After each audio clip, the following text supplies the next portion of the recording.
Hello everyone. So sa mga nagapangita dira og freezer 1 na atay available diri ngayon day Porter 2. Ready to pull out na ang atuang unit. Complete na siya og LTO papers. Na siya ORCR and TPL insurance. Mauni ang atuang interior.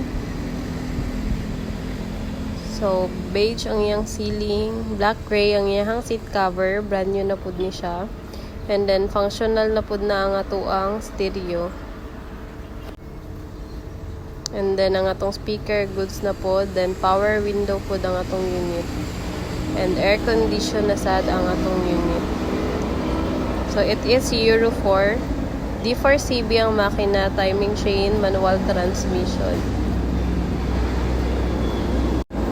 Mo nang iyahang cargo. So iyahang kataason is naa sa mga 5 feet, ang kalapadon 5 feet gihapon. Ang iyahang length is na sa mga 9 feet. So i-open lang siya diri sa gilid. Mo niyahang sulod.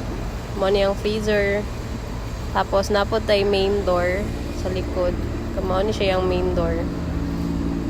Then kung gamay rin yung kwaon, pwede diri sa gamay nga pultahan.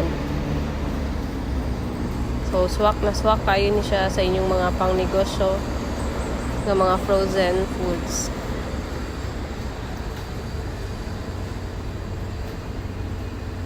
So kung naamoy pangutana sa unit, i-message ko ninyo sa number na kung gibutang diri sa screen. Or pwede min ninyo bisitahon sa Darong Santa Cruz, Davao del Sur. So mauni ang atuang unit.